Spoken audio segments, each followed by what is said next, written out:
Hello, everyone. This is Animezingly Baka, the amazingly stupid podcast all about anime and movies and TV shows and manga and comics and books and music and so much more, except video games, of course, because I already have an avenue for that. I have multiple avenues for video games, but for everything else, anime especially, I don't.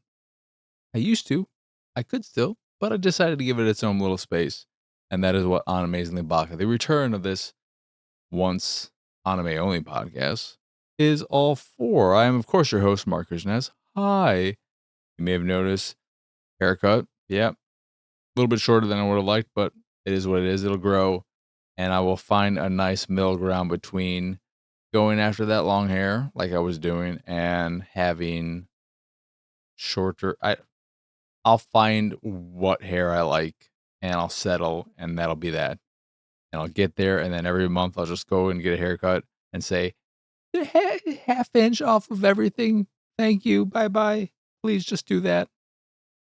And not have to give any kind of specifics or whatnot. But this is a very busy week for anime. We have the rest of the spring season ending. There may be some outliers, but for me, the few shows I have been watching, and of course there are shows like Witch Watch that are continuing on in the summer, but the shows that were a one season thing or continued into the spring have come to a conclusion. A conclusion have come to conclusion, and then we have the start of the summer season. Not everything has started. I believe Kaiju number 8 isn't starting for another 2 weeks. There's some I didn't even bother watching it because it's titled Season 2, Episode 2X-2S. I don't know. But it doesn't seem like a real episode. I'm assuming it's some kind of catch up or recap, something along those lines. I'll see what it is, but I knew it wasn't a proper first episode, so I haven't been itching to watch it. But for me, what has been returned that I've watched are My Dress Up Darling, Don Da Don, Rent a Girlfriend season 4. So is it the summer Hikaru died? Yeah, the summer Hikaru died. Gachiakuta, and is that it? Yes. And of course, One Piece is continuing on because that's what One Piece does. But let me click over to the other stuff too. I think is it just the Apothecary Diaries since the last episode that I watched that finished? Believe so. Looking over all this, yes. I guess yeah, My Hero Academia Vigilantes. But before I get to all the anime, which is going to be the bulk, majority of this episode, I have one movie to talk about. Of course, not of course, but I have been watching plenty of stuff as I do, and there could be plenty to talk about. Also, I have not finished, but I started watching Willow for, I believe, the second time. I'm about an hour in, and as someone who didn't grow up with it and is coming to it now as a 39-year-old, ah, it seems like a movie you had to be there for. Because as an adult watching it and in a post Lord of the Rings world, I don't see the point of it. Why would you ever watch it? It is just Lord of the Rings, but worse. It is so Lord of the Rings, I can't stand it. Star Wars was just, I mean, this is another hero's journey thing, but Star Wars was just, what is it, Hidden Fortress, but space, and this is just Lord of the Rings, and you've hired actual dwarves. Is that the correct term? I can never remember what is the politically correct term for little people. I think it's dwarves, but then I don't know if I like calling them dwarves when talking about a fantasy movie because Snow White and the Seven Dwarves. So even if that's the term we use for them, mostly when also talking about them acting in a fantasy movie a la Snow White. It's not like Snow White, unless we're counting Snow White and the Huntsman, which is very much so in the Lord of the Rings space. But yeah, not not really jiving with Willow, and I will finish it, but I know it's not gonna win me over in its last hour and 20 minutes. The movie S. The two movies I really want to talk about though are Gremlins and Gremlins 2: The New Batch. The funny thing about it is that I don't want to spoil Gremlins 2 if you've not seen it. If you've not seen both, one, I encourage you, I implore you to watch both because they are fantastic. But more so than that, I think Gremlins 2 is the perfect sequel. And to spoil it would be to ruin so much of what makes it great. You may be thinking to yourself, what could there be to spoil? I can't tell you because it's not one thing. It's not like The Sixth Sense or Empire Strikes Back, where there's a very specific thing to spoil. And to those points, I would much rather spoil those for you if you were unspoiled than Gremlins 2. If you've seen Gremlins 2, you know why. But it does so much to flip the first movie on its head, and it has so much fun, and it is so many creative things. I think it is incredibly cleverly written. It's perfection. And I won't go so far as to say, if you don't like Gremlins 2, we can't be friends. But if you don't like Gremlins 2, I think that is one of the best signifiers, examples of how you, the universal you, and me differ in terms of what we appreciate from a comedic standpoint, from a cleverness standpoint. And so, you should watch Gremlins 1 and 2 because they are fantastic films. But my God, the second one is so genius in how it handles being a sequel. It is it's genius. I genuinely believe it is a genius piece of work. And that's all I want to say. If you've not seen it, do. And if you've seen them and you don't agree, we're just different. That's it. But let's get to anime and all that jazz. So from last season, spring, of course, I mentioned at the top of the show, My Hero Academia, Vigilantes ended, and that I'm assuming, based on the way it ended, Knuckle Duster is out. So he's gone from the group. He did what he set out to do as in becoming a vigilante and saving his daughter and all that. And now it's going to be the crew as we know it, and I'm sure we'll have some new characters introduced next season. But overall, I had a good time with season 1 of Vigilantes. It has a very different vibe from My Hero Academia proper because, of course, that is very much a school show with school-age kids, and they're in college, but it feels more adult, more, hey, we're actually out there doing our stuff. And it has that comic booky manga visual vibe, which is so nice to see. Feels much livelier. It has its serious moments, but it's not as gloom and doom as My Hero can be. Very good show. You don't have to have watched My Hero Academia to enjoy it or understand it or anything like that, but you do get some nice little, hey, I know that character, or I know this person or that person. So there's fun to be had. There's an extra amount, or you can get the most out of it. That is, if you are a fan of the series as a whole, but you don't have to, which is nice. Yeah, it was solid. The real highlight, though, of last season is the Apothecary Diaries. These last 2 episodes, I talked about the penultimate one last week. This one, it's just so good. The way it wraps up the season is so good. And the show in general is such a great show. And the way they handle Mao Mao and I always forget his name. I want to call him Jinji. And that's not exactly right. But the way they handle their relationship, I had to double check. It is Jinji, god damn it. But I had to double check and see who wrote this.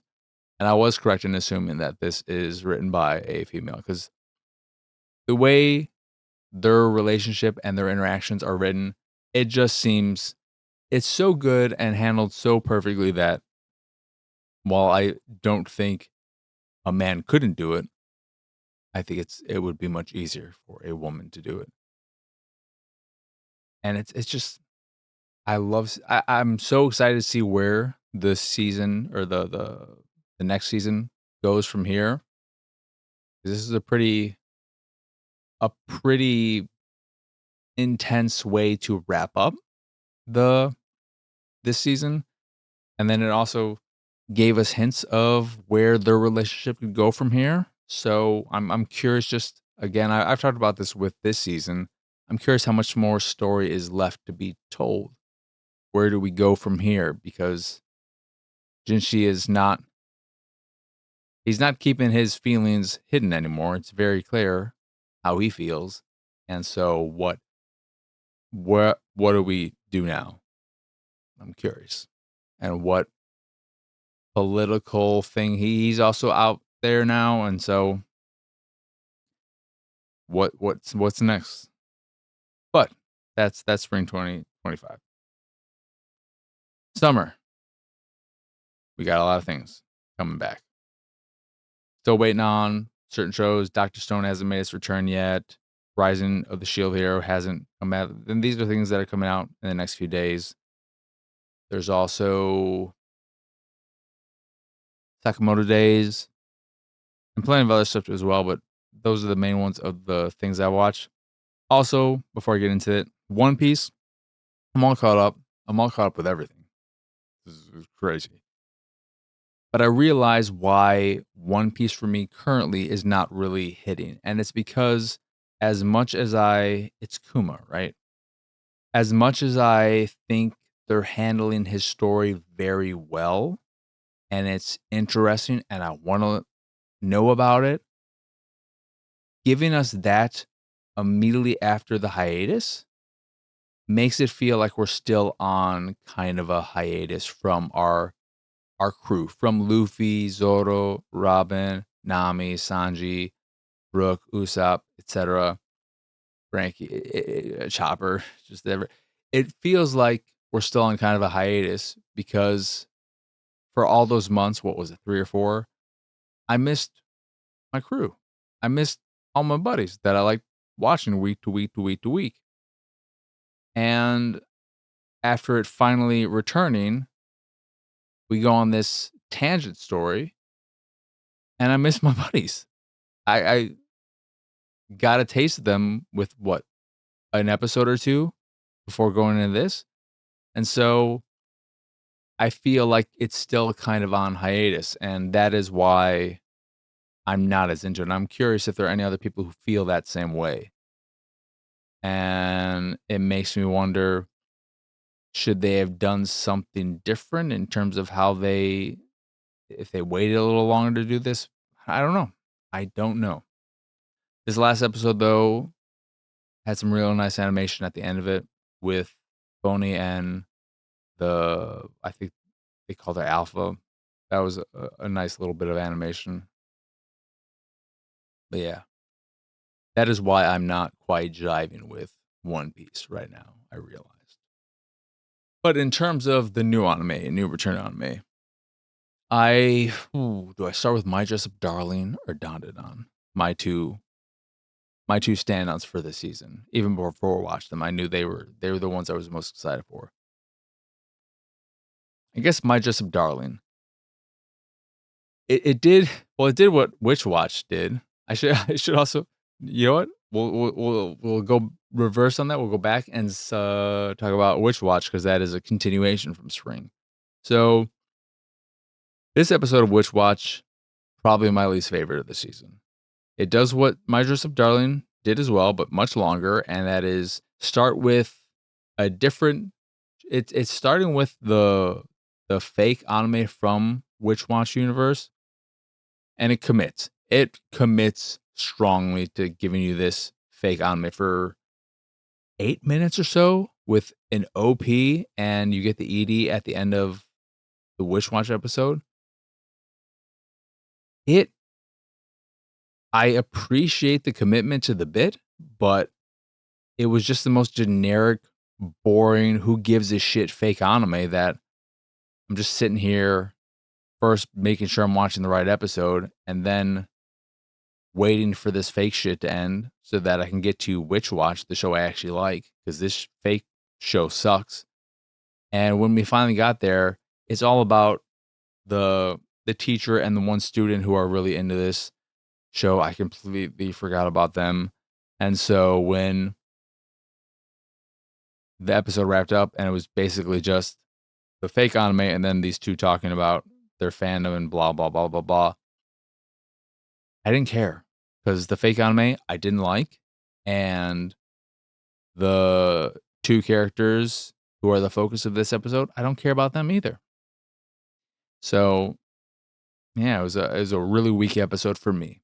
If you enjoy those characters, you enjoy that whole subplot. If you somehow enjoyed the fake anime, you probably loved it. But for me, it's easily the weakest of the season.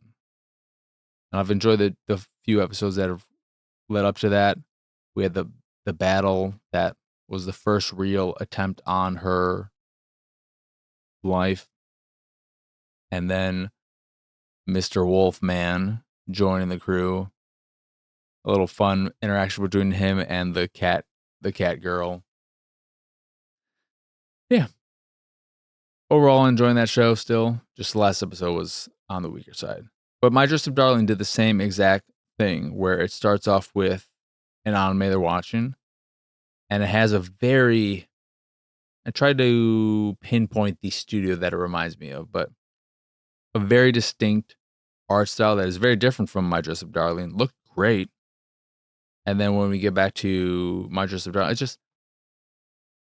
I was so glad to see...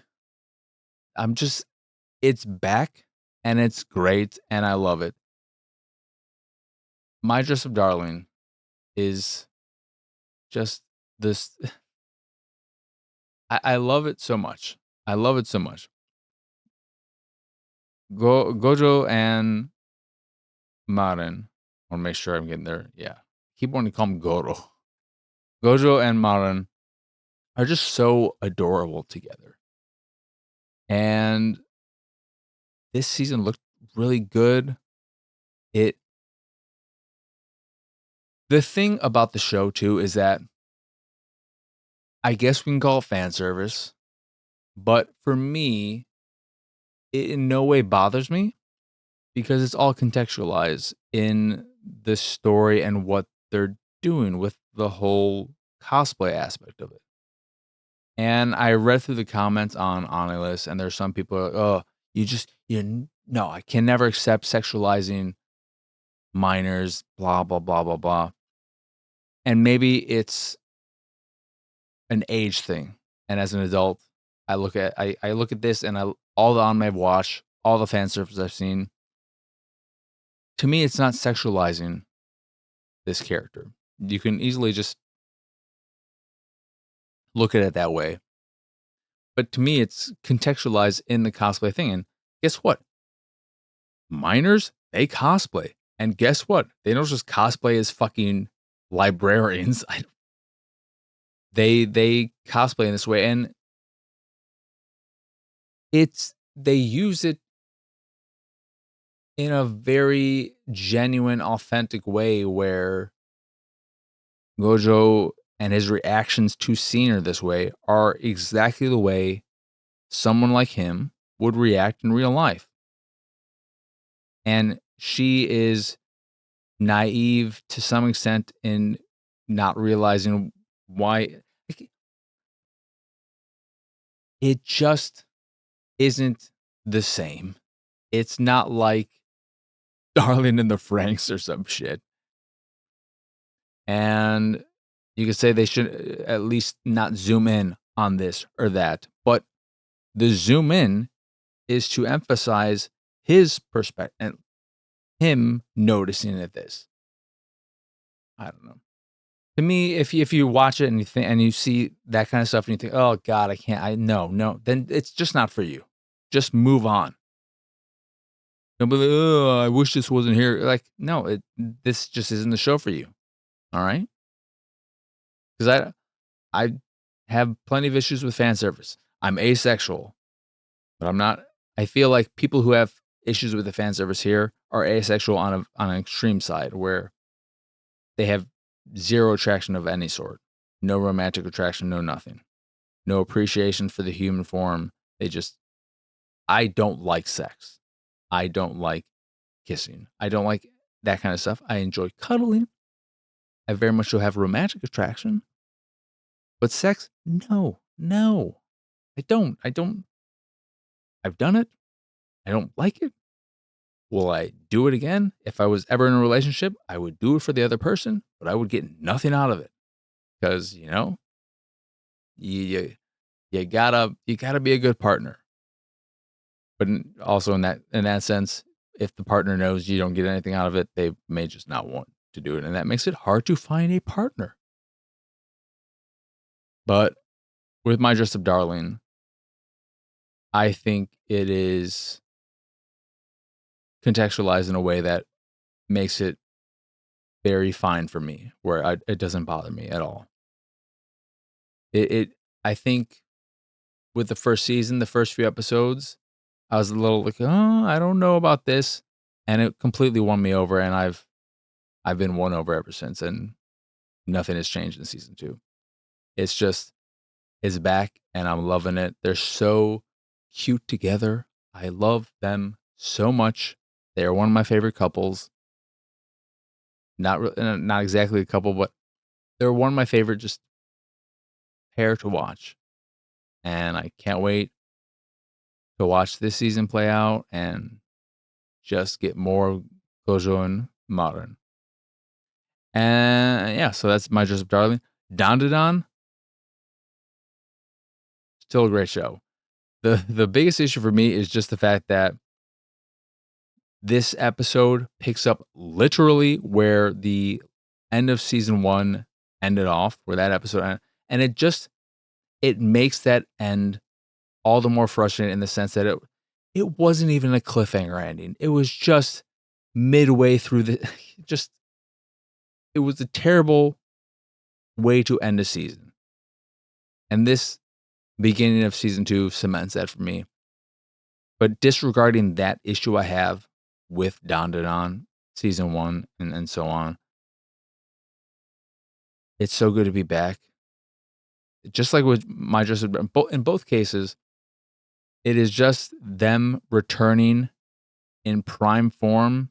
My Dress Up Darling, from what I can remember, I want to rewatch season 1, but it seems like it looks nicer, some great animation in it. And you could say, does a show like that really need it? I think it shows you that regardless of the style of the show, great animation is always welcomes is always gonna make something better.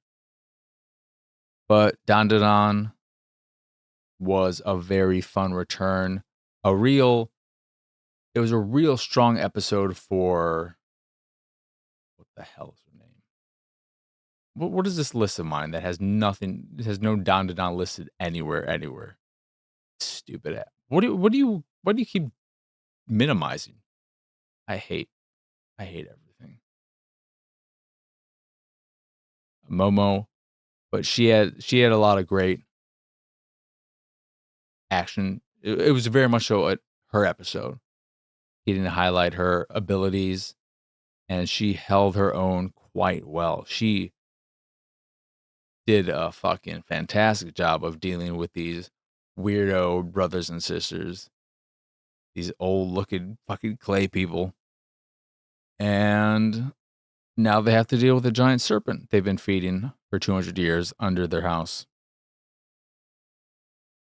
It was a very fun episode. I don't feel like we got, I mean, you know what's going on now, but yeah, just it's just back as like it never left. And it probably shouldn't have, because the end of season 1 was a fucking bullshit, not even cliffhanger, fucking what the hell? Just cutting like halfway through an episode is how it felt. But Don Don, fantastic. I've already preemptively given Don Don season 2 a 9 and my just Darwin season 2 a 10. But then other than that, Rent a Girlfriend, fucking trash. Why am I watching this show? Season 4, I don't know. I remember really liking season 1 as this kind of trashy thing, but something that was still kind of fun. And I remember season 2 being a fucking big letdown and season 3 being even a bigger one. This season 4 starts out with 2 minutes of the main dude masturbating. I'm like, oh great. Why am I here? And you just see his fucking his bulging little dick in his fucking underwear. Then he masturbates, and it's like, oh, I'm bulging again. Or is he Jason Biggs from American Pie again? Jesus Christ! I don't know. It's the show I hate watch. Just like with Rising of the Shield Hero season 4, I'm sure I'll be hate watching that because I've in the same direction. I enjoy the first season, and then everything after just so. Rent a Girlfriend. I don't know why I'm wasting my time, but I'm gonna end up wasting my time, I'm sure. But then the 2 new things that I've watched, Gachiakuta is interesting. It's about basically 2 sides of a civilization, the haves and the have-nots. I think the haves are just the city folk, and then the have-nots are the tribes folk. The city people, they'll throw away anything without ever, they won't try and fix anything. Oh, I could just get a new one, throw this away. And I don't know if this is something a lot of the tribes folk do, but there's this one younger kid who will go trash raiding and find things that can be mended, can be salvaged, and take them back to his side of town to sell and whatnot. But then there's also this pit where they throw away the criminals.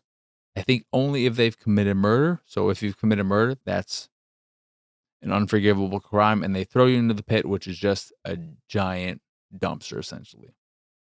And when I guess he was a baby, the main character, his father went on a murder spree and was thrown into the pit.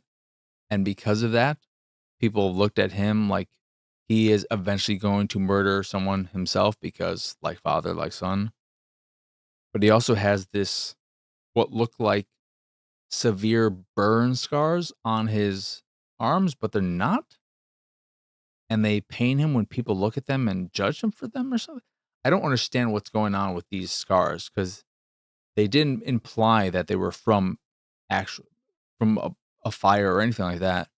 But he was taken in by, I don't think it was his actual uncle, but a friend of the family. But he has this one young friend who's a girl as well.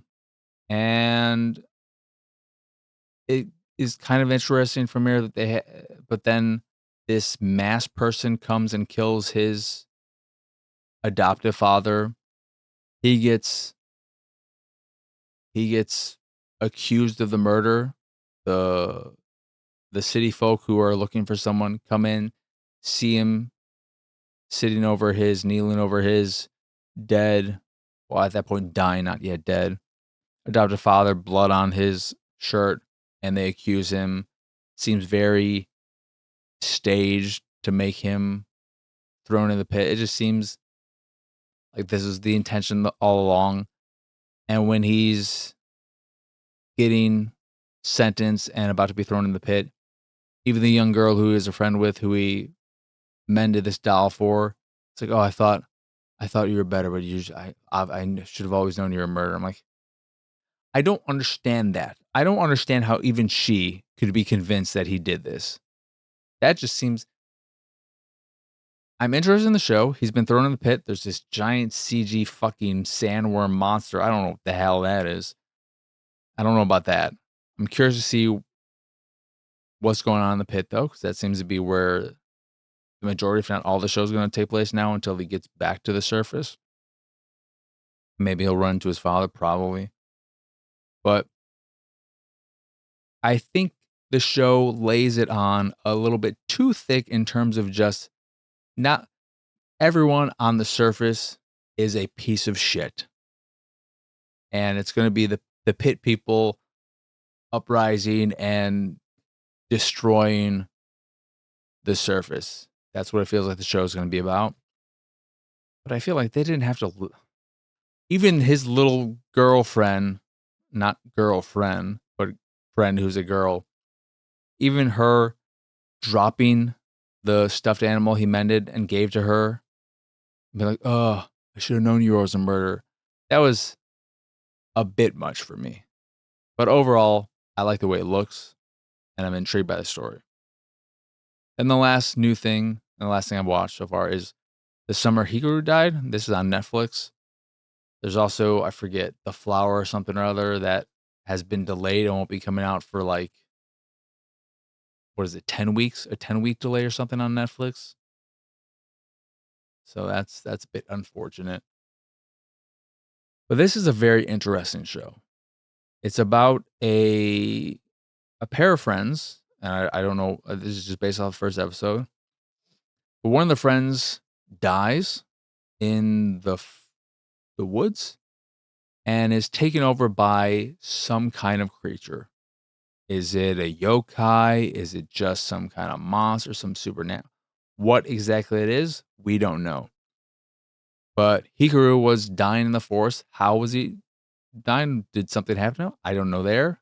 The thing that took him over insists he didn't do it, that he came across Hikaru as he is almost dead and decided to take over his body. He thought he perfectly replicated him, but Hikaru's, I'm guessing it's his best friend before he passed, notices something's off and says, oh my God, I thought I replicated him perfectly. Please don't tell anyone. Because I just want to be this human. I just want to live this out. And I don't want to kill you. And it's the show and its direction does a very good job of having an underlying unsettling vibe throughout the vast majority of the way it's edited and its structure and all of that. Sometimes it doesn't always work for me, but it does a really good job of having this overall unsettling vibe. And 'cause I guess you would call it a horror anime, even though it's not scary. It's unsettling, especially it has some weird cuts to disturbing types of imagery. It can really go in on characters' emotions and zooming in on their face, which is very unpleasant. There are there's a mystery element to it as to what's going on. They are seemingly making you think one thing is happening, but I feel like it's all misguiding you to what is actually happening. There is a type of not exorcist, but like a monster buster who's going to be coming into play. It's an interesting show though, because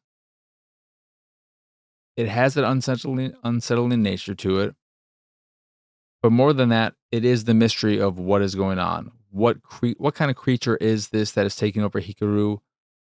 What is their end game? Do they just want to live out a human life and they want to experience that? How deep do they want to get into this? Are they planning to live the rest of the life?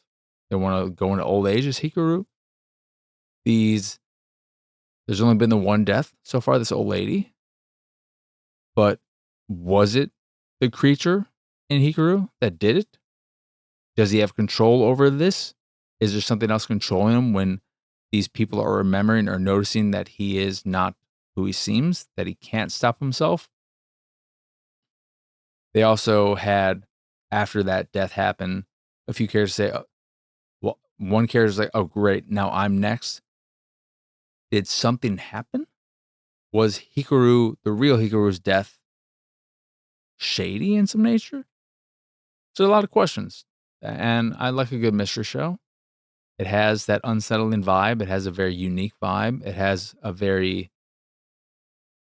it's not a super unique aesthetic, but it definitely has a distinct look. And there's something off about some of the stuff that I think just goes into that whole unsettling vibe that the show as a whole is giving off. So I'm very intrigued by that show. I'm not 100% sold on it yet, but I feel like it's definitely going to sell me enough that I stick with it. But I'm not all in. If I had to give it a number just off the first episode, I'd probably give it a 7. Close to an 8, but I think more of a 7. That is the summer Hikaru died. And that is it for all the stuff I've been watching and whatnot. And that is it for this here episode. So that'll do it for this here episode of Animezingly Baka. Once again, I am Marcus Nez. Y'all can find me pretty much everywhere at PX Sausage. If you enjoy this here show or any of the stuff I do and what have you, you can support me and my nonsense over at patreon.com/PXS. There you can get access to a monthly Q&A, a private Discord channel, along with some fancy Discord roles, and the random drop on the Patreon here or there, depending on your tier. Or you could just support me to support me if that is your fancy. That is, again, patreon.com/PXS. In addition to the Patreon, you can find links to the site, the YouTube, the Discord, and so much more over at pxsausage.com. But that is it. That is all. That is again, no. That is again, pxsausage.com. That is P, the letter P, the letter X, sausage.com. But that is it. That is all. As always, thank you for watching or listening. I hope you enjoy this here episode, and I hope you have a wonderful, wonderful rest of your day. But for now, adios, arrivederci. Bye bye.